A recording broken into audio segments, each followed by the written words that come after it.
ꯀꯔꯝꯕ ꯃꯇꯝꯗꯒꯤ ꯀꯅꯥꯅ ꯍꯧꯗꯣꯛꯂꯝꯃꯤ ꯍꯥꯏꯕ ꯇꯪꯗꯥꯡꯕ ꯈꯪꯗ꯭ꯔꯕꯁꯨ ꯅꯤꯡꯁꯤꯡꯕ ꯊꯣꯛꯇ꯭ꯔꯕ ꯃꯇꯝꯗꯒꯤ ꯉꯁꯤ ꯐꯥꯎꯕ ꯑꯩꯈꯣꯏꯒꯤ ꯈꯨꯟꯅꯥꯏꯔꯣꯜꯒ ꯊꯥꯗꯣꯛꯅꯕ ꯌꯥꯗꯅ ꯏꯔꯣꯏꯇ ꯂꯣꯏꯅꯗꯨꯅ ꯆꯠꯃꯤꯟꯅꯔꯤꯕ ꯃꯇꯝ ꯄꯨꯝꯅꯃꯛꯇ ꯆꯨꯝꯗꯨꯅꯇ ꯂꯩꯔꯕ ꯄꯥꯎꯔꯧ ꯄꯥꯎꯇꯥꯛ ꯄ꯭ꯔꯃꯥꯟ ꯄꯥꯟꯊꯩꯅ ꯃꯤꯑꯣꯏꯕ ꯈꯨꯟꯅꯥꯏ ꯑꯁꯤꯕꯨ ꯑꯐꯕ ꯑꯆꯨꯝꯕ ꯃꯥꯏꯀꯩꯗ ꯃꯥꯏꯑꯣꯟ ꯆꯨꯝꯕꯤꯔꯤ ꯑꯃꯗꯤ ꯑꯩꯈꯣꯏꯒꯤ ꯄꯨꯛꯅꯤꯡ ꯂꯧꯁꯤꯡ ꯊꯧꯅꯥ ꯍꯥꯞꯄꯤꯔꯤ꯫ आकाशवाणी इम्फालगी पाउ कांगबुना लेप्तन संदोक्चरिबा थौरमगी ngасigi tangkak asida puduna lakchari इरमदमगी पाउरौ पाउताक तरुक सुबा सरू।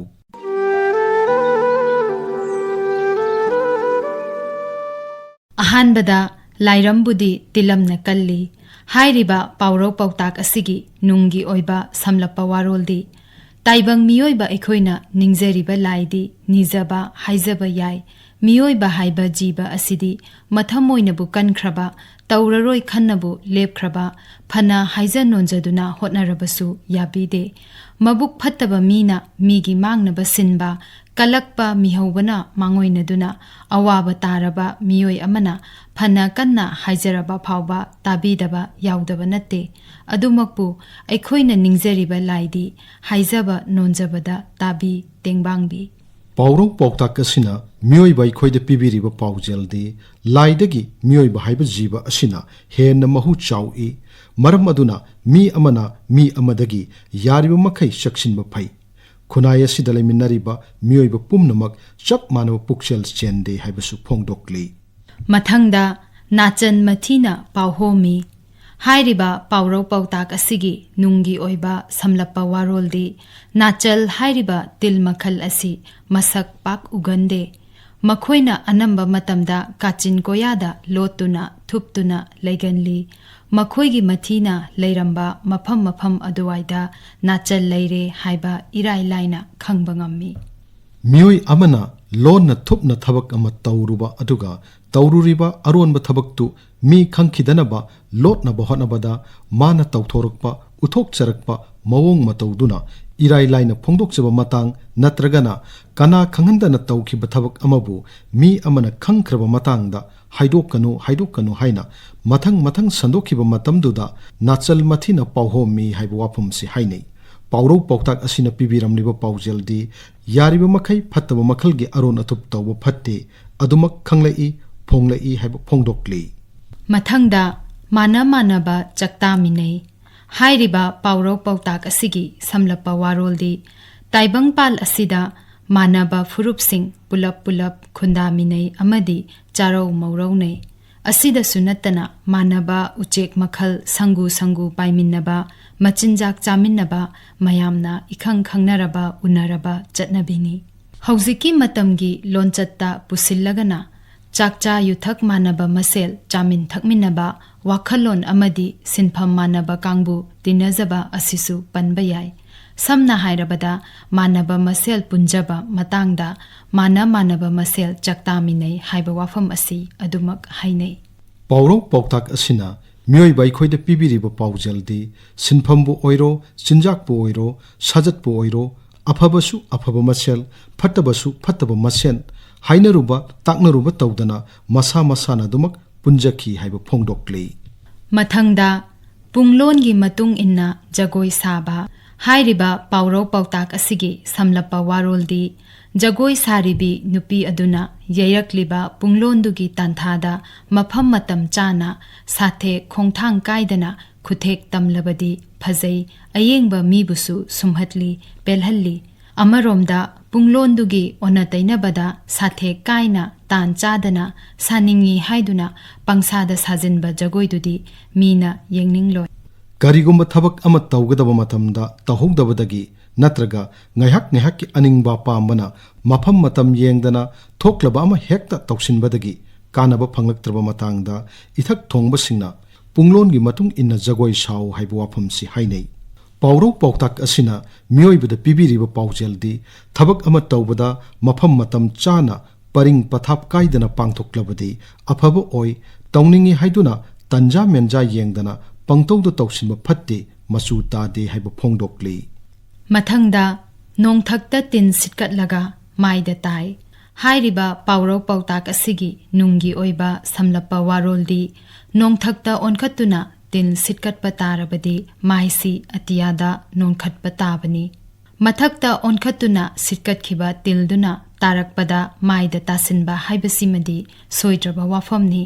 मियोय अमना मसागी इमुंग मनुंग नत्रगा मागा यामना नक्नबा मीगी मरमदा मितोपता हुंदुना पाउदंबा हाइबसी मसाबु हुंदुना ngangjabगा चप मानै मसागी मांगजबनी अमरोमदा इशाना फत्तब थबक अमा तौजरुबगी माही इशाना फंगलब मतमदा इथक थोंगबसिंगना नोंथक्ता तिल सिटकटलबदी माइदा ताबनी हाइबु वाफम सिसिजनदुना वारक वातेम नै पाउरोक पौताक असिना मियोइबदा पिबिरिबा पाउजेंदी इशाना फत्तब थबक तौरुरबदी मदुगी माही इशाना फंगजै हाइबा फोंदोकली पाउरो पौताकना मियोइबा खुनाइदा पीरिबा कानबसिंगी मतांगदा सिंगजमई लैसांगथेम लैकाइदगी लैसांगथेम प्रतिमाना आकाशवाणी इम्फालगी पाउकांगबुदा असुमना फोंदोकली हिरमदम असिगी ममांगैदगी लेजरमलिबा पाउरो पौताक अमदी प्रमाण पांथैसिंग असिना खुनाइ असिदा लेंग्रबा फिदा अमदा फमदुना अखोइबु लमजिंग लमताक पीरी पाउरो पौताकसिंग असिबु मिरोल अमदगी अमदा मथंग मथंग थंगथरकपना चौखटले हाइरिबा मतम असिदा फावबा महि मसिंग तंबगी सिलेबसता फावबा याउदुना खुनाइ सिदा अचौबा थौदांग लौबिरी पाउरोना पौताकना मखल मखा कयागी सकलोंदा खुनाइ सिदा मागी फुरुकी सना लोंचतपु मसक ताकचबदा अमदी योखतचबदसु अचौबा थौदांग लौरकली अतेनबा असंबा वाही परेंग ओइना लैरिबा पाउरो पौताक प्रमाण पांथैबु हेक तारुबदा इसादा वाखल खलनबदा नतना तौगदबा अमदी तौरोइदबा थबकसिंग मचा खाइना इसादा फावली मसिमकना खुदोंग थिगदबा कयादगी ngakthokchaba खरता ओइरबसु ngamhali मियाम तिनबा मफम हराउ नुंगाइबा फोंदोकपा पतांग अमदी मीगा वारी वताइ सानबा मतमदसु वाहीना फोंदोकपदा मतंग चादबा थोरकपदा तौरीबा हिरमदुदा चानना मतंग चाना पाउरोना पौताकना महुत सिंदुना यामना लाइना फोंदोकपा फावबा याय लाइरिक लाइसुगी मंगाल फंगजिङै मियोइबा खुनाइना युमलिंगदुना खुंदा लैतारकपा मतमदुदगी लैरमलिबा इपा इपुसिंदुना मसादा हक्थेंगनना थेंगनरकलबा अमदी उरकलबा थौदो वाथोक कयाबु मतौ करमना ngakthokhi amadi mai paklakhiba kayadubu atenba wahi watada chanaba posakta sangdamnaduna singthang yeina pauro poktak singsibu mutlandana thambiramagi-damak layoikraba ipa-ipu singbu hainingai leitana thagachari aduga haurakliba mirol singda haizaningbadi nungpa naiba pauro poktak pu thawoidaba haibase layoikraba mapa mapubu miraiba ka chap manei lamdam amagi chatnabiga sagonaraklaba miyoiba aikhoigi pukning lauksing pibiriba kanakhraba pauro poktaksing asibu ningthina wahanthok khangna isaga iroinana chapminarabadi punchigi pandam ama yauna chatnabada kharata oirabasu ngaklo oigani haijani makha tarakpada atopa yamna toina sijinnaba pauro poktak kharadanga panjarabada turelgi icheldi hangatna chende हाइरिबा पाउरो पौताक असिगी वाहन थोक्ति इचेलना अवांगबदगी अनेमबदा चेंथै तुरेलगी इचेलसु मथक्तगी मखा पांगना चेंथखि चेंथख्रबा इचेलना अमुक हनगतना इचेल कायना चेंखटलक्ते इचेलदुना मियामदा कानाबा कया पिबिरमलिबनी तुरेलगी इचेलगी थवोंग असिबु ताइबंग मियोइबगी पुंसी खोंगचटका चांगदमनदुना फोंदोकपदा mama Mopa ओइबसिंगना मचा मसु मखा थाबा सिंगबु नाउकोंजरकपा नुंसीजबा अदुगुमना मखा थाबा मचा मसु सिंगना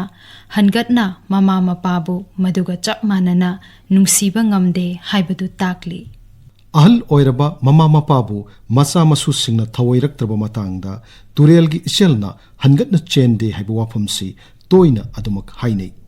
पाउरो पौताक असिना मियोइबा खुनाइदा पीरिबा पाउजेलदी मचा मसुना ममा मपा मथक थोंगबसिंग नुंसीबदगी ममा मपाना मचा मसु मखा थाबसिंगदा नुंसीबना यामना हेल्ली हाइबा फोंगदोकली मथंगदा ही अनि तोंगबा करांग सेगाई हाइरिबा पाउरो असिगी नुंगी समलपा वाफमदी अककनबा मतम अमदा माइकई अमममदा चटखिगदबा ही अनीदा मी अमना मखोंग नाम नाम तोंगलबदी सोइदना हिदुना खोंसालकपा मतमदा खुदोंथिबा नंगबा हाइबसी मसाना तादुना लैरबा वाफमनी ताइबंग मिगी लोंचत्ता हाइरगना सिनफम अमा तौरगा लोइसिंदबा amamuk tauragasu mapung phadana hundoklamma mida amaromdana matam amatada thauram ani ahumgi sin pangthoknaba honabada amasu mapung ipha phadaba arepa sinpham naidaba sinlon khangdaba midabu masak takpa amadi warak wate mamatamda hi ani tongba karang segaibani haibu wafamsi hainei pauro pautak asina mioi bai khoida pibiramliba paujeldi mafang bu wakhalna mangoina duna ani thokna thabak taurabadi amasu kanada amada su tongjada aremba taduna to e haiba phongdokli mathangda leipungna saba san mo khongde hairiba pauro pautak asigi samlappa waroldi leipakna phana ningthina chauna saba san adu ahingba sangumna thawai palaktuna machinda mo khonglakpa sajik charakpa haibasi oithoklaroi thawongni miyoi amana sukhang khangdaba hiramda akhangba saba tawsinnaba thawongna asengba sanaba hotnarakpa matangda akhangba kharana midubu masak takpa amadi pharaba matangda leipungna saba san mo khongdabani haiba wafamasi sizinai pauro pautak asina aikhoida pibiramliba paujeldi aranbana kaidongnungda achumba sakpa ngamloi oidabana awoiba saba ngamloi nongma natraga nongma khanglakani haiba phongdokli mathangda kaina tokpa pokpa haunade hairiba pauro pautak asigi samlappa waroldi kai hairiba sa asina kai adumak poi kaiduna chawraklaga kaigi sajat chatli sahing chai magi pari puri gi lamchat chinjak hongde asumna taibang lonchatasu matik mathongna laiba lamchat sajat phajaba matik charba midugi masa masudusu soidanamaki afaba lonchat sajat kharadi adumak chengani maramdi imungdugi hongna lonchatuga iroinana chawroklabanina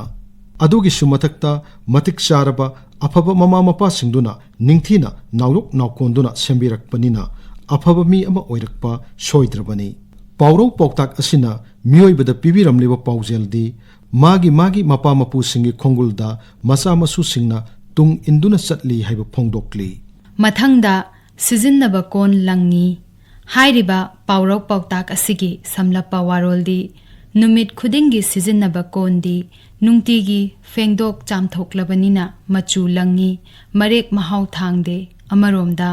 nongmata sijinnadaba namsinduna thamba kondi imak maksinduna machu mamen thokte amaromda hiram amada haire haiduna tawthoktana namsinduna thambadi kanade hairiba sinfam adu pangthoktuna madugi kanaba isata nattana miyam punna phangminnaba phau yai sijinnadaba kolgumna namsinduna thamlabadi hairiba sinfam adugi mahai chaba phangloi pauro pautak asina mioi bai khoida pibiriba paujeldi mioi bagi haijaba sinfam amadi wakhal loksingbu sijinnadana thamlabadi kanapam khangde maram aduna afaba wakhal loksing khanduna kanaba hiramda sijinnabana kharat oirabasu mahai phangani haiba phongdokli